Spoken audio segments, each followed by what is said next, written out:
అంటే ఇది చూడంగానే మాకు ఇంతకు ముందు సినిమా రిలీజ్ అయింది అంబాజీపేట బ్యాండ్ మ్యారేజ్ అని, సేమ్ అదే కాన్సెప్ట్ లా అనిపిస్తుంది. అందులో కూడా సేమ్ ఆయన పెళ్లి బాజాలు మోగిస్తాడు, తక్కువ కులం ఆయన, నెక్స్ట్ ఏమో వేరే ఆమె ప్రేమిస్తుంది చదువుకున్నామే ఆమె, సేమ్ అట్లానే అనిపించింది. నాకే కాదు ఇక్కడ కూడా అట్లానే అభిప్రాయం వచ్చింది. లేదండి, దీనికి సంబంధం లేదు. బ్యాండ్ చాలా సినిమాల్లో అది ప్లే చేసిన పాత్రలు ఉన్నాయి. ఇది కంప్లీట్ గా వైవిధ్యమైనటువంటి సినిమా. ఆ సినిమాకి ఈ సినిమాకి ఎటువంటి సంబంధం ఉండదు.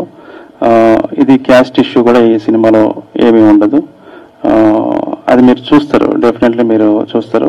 ముఖ్యంగా క్లైమాక్స్ చాలా హార్డ్ హీటింగ్ క్లైమాక్స్. అది కథలో ఉన్నటువంటి వాతావరణాన్ని మాత్రమే మీరు చూశారు ఇప్పుడు.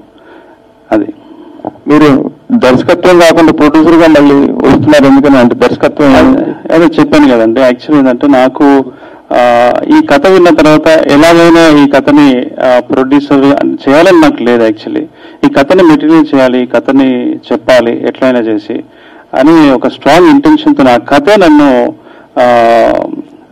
అంటే నిర్మాతగా రావడానికి దోహదపడింది అంతే. ఇప్పుడు వరంగల్ ఖమ్మం అంటే మీరు ఇంతకుముందు విరాటపురం సినిమా తీసిండ్రు, అది నక్సల్స్ బ్యాక్ డ్రాప్. వరంగల్ ఖమ్మం అనేది కూడా almost all Naxals back drop ఉంటాయి.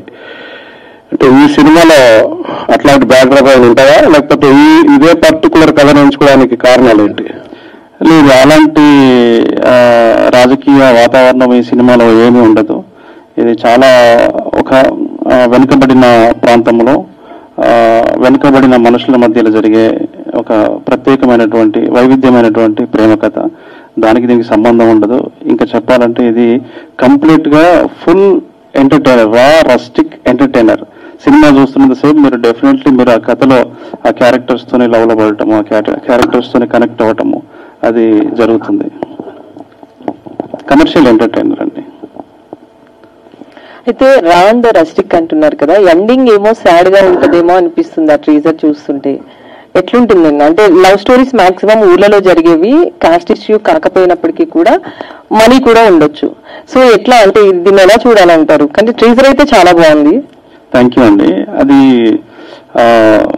అంటే ఆ సాయిల్ కాంపాట్ రాసిన కథలో నుంచే ఆ కథలోనే చాలా అద్భుతమైనటువంటి ఎసెన్స్ ఉంది. అంటే చాలా అది కమర్షియల్ గా ఉంటూనే చాలా నిజాయితీతో ఉన్నటువంటి కథ ఇది. ఆ క్లైమాక్స్ ఇప్పుడు రివీల్ చేయడం అనేది చేయలేము. అది మొత్తానికి అది మాత్రం డెఫినెట్లీ ఇప్పటి వరకు రానిటువంటి క్లైమాక్స్ అది. సో ఇంకా ముందు మీరు టీజర్ ఆ రూపంలో మీరు ఇంకా మోర్ డీటెయిల్స్ మీరు ముందు చూడబోతున్నారు. సో